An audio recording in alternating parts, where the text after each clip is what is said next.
ओम नमः शिवाय। भक्तगण, आज मैं घृष्णेश्वर ज्योतिर्लिंग के बारे में चर्चा करने जा रहा हूँ। भगवान शिव के 12 ज्योतिर्लिंग में से अंतिम ज्योतिर्लिंग घृष्णेश्वर ज्योतिर्लिंग है, जो महाराष्ट्र के बेरुल गांव में स्थित है। भगवान शिव का एक प्रसिद्ध मंदिर के रूप में इसे जाना जाता है। यह एलोरा गुफाओं के पास है, जो औरंगाबाद से उत्तर पश्चिम में 30 किलोमीटर की दूरी पर स्थित है। यह मंदिर एक राष्ट्रीय संरक्षित स्थल है। इस मंदिर का उल्लेख शिव पुराण और पद्म पुराण में किया गया है। 13वीं और 14वीं शताब्दी में दिल्ली का सल्तनत द्वारा इस स्थल को नष्ट कर दिया गया था। बाद में मराठा शासक शिवाजी के दादा बेरुल के मालोजू भिसाले ने 16वीं शताब्दी में मंदिर का पुनर्निर्माण करवाया था। वर्तमान संरचना का निर्माण 18वीं शताब्दी में इंदौर की रानी अहिल्याबाई होलकर द्वारा करवाया गया था। मंदिर की वास्तुकला पारंपरिक दक्षिण भारतीय मंदिर शैली की है। मंदिर के 5 स्तरीय ऊंचा शिखर और कई स्तंभ हैं। शिव पुराण के अनुसार घृष्णेश्वर ज्योतिर्लिंग की कथा मुख्य रूप से भक्त घुष्मा से जुड़ी है। घुष्मा की बड़ी बहन सुदेहा का विवाह सुधर्मा से हुआ था। सुदेहा को कोई संतान नहीं हुआ। इस कारण से सुदेहा ने अपनी छोटी बहन घुष्मा का विवाह अपने पति सुधर्मा के साथ करवा दिया संतान प्राप्ति के लिए। घुष्मा भोले शंकर का परम भक्त थी। प्रतिदिन 101 मिट्टी का शिवलिंग बना करके भोले शंकर की पूजा आराधना किया करती थी। घुष्मा को एक पुत्र जन्म लिया। पुत्र जन्म होने के बाद घुष्मा की बहन सुदेहा जलने लगी अपनी बहन के पुत्र को देख करके।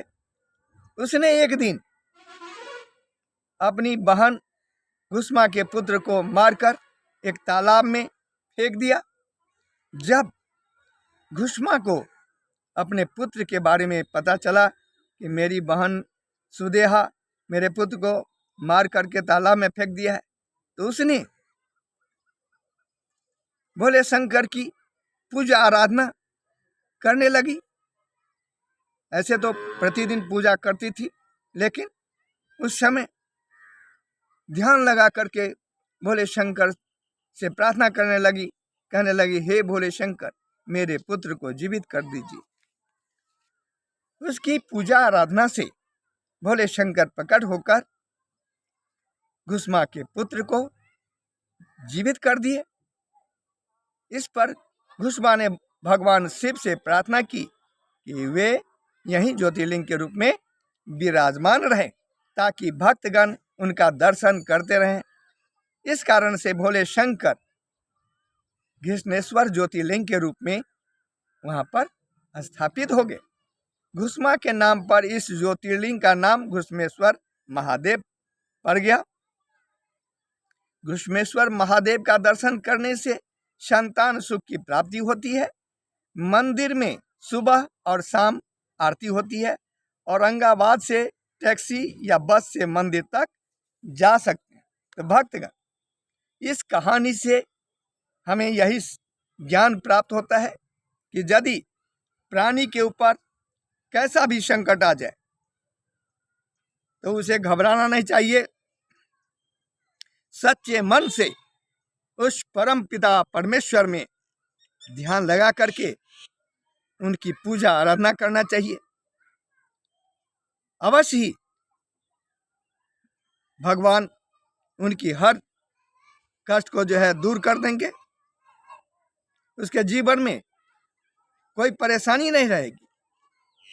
तो क्यों ना हम लोग सच्चे मन से भोले शंकर की पूजा आराधना करें। भक्तगण, ये थी घुष्मेश्वर